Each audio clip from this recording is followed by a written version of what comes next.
pagka wala na kasi konsumo sir, yung kasi konsumo namin sir, hanya isang linggo lang. Kaya pag wala pong dawi, wala na po kami konsumo. Kaya nayaan po kami sa sigarilyo, pagkain, ubusan din po. Kaya minsan mga bangka, nangihingi kami kami. Ngayon, pagka maganda yung mayroon silang ganito, nakakatulong po sa amin.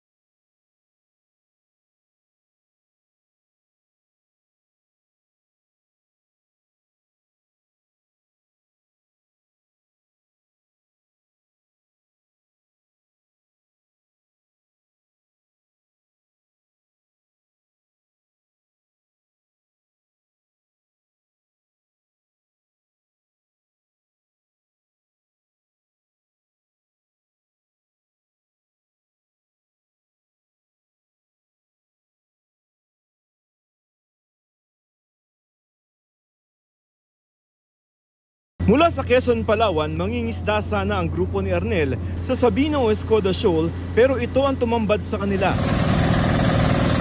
Mga taga-China Coast Guard na humarang sa kanila na makapasok sa bahura kahit nasa loob ito ng Exclusive Economic Zone ng Pilipinas. Dinikitan na raw ang kanilang bangka hanggang sa tuluyang maitaboy. Nangyari ito noong October 12. Bago, baba sila ng red, dalawang speedboat. Binangga-bangga kami, binangga-bangga talaga yung katig namin kasi gusto nila na palitin kami. Hindi raw bababa sa 15 mga barko ng China ang nandoon. Ang laki-laki ng pinches namin, hindi kami doon talaga, hindi na kami nakapasok doon dahil yun na talaga, ayaw na talaga papasukin daw sa kanila na daw. Wala kami nakitang barko sa Pilipinas. Chinese Coast Guard lang po lahat doon. Ang Sabino o Escoda Shoal ay nasa loob ng Exclusive Economic Zone ng Pilipinas dahil 140 kilometers lamang ang layo nito mula sa Palawan. Sinubukan itong bantayan ng Philippine Coast Guard sa pamamagitan ng paglalagay ng BRP Teresa Magbanwa para magbantay doon. Pero noong Setyembre, ipinulaw ito dahil sa kalagayan ng mga crew nito, kawalan ng pagkain at masamang panahon. Kasunod rin ito ng dialogo sa pagitan ng Pilipinas at China. Nag-aalala ngayon ang mga mangingisda tulad ni Arnel kung makababalik pa sila sa Sabina Shoal. Nanawagan po ako sa gobyerno natin na sana makita naman nila ang mga pinanggagawa ng mga hindi naman taga rito. Sa atin naman yung lugar na yan.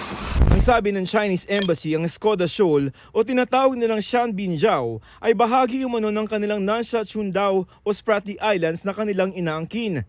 Ayon naman kay AFP Western Command Commander Vice Admiral Alfonso Torres Jr., iimbestigahan nila ang pangyayari. Tiniyak din niyang palaging nasa West Philippine Sea ang Westcom at agaran daw aaksyonan ang mga ganitong insidente. Para sa GMA Integrated News, Joseph Morong, nakatutok 24 oras.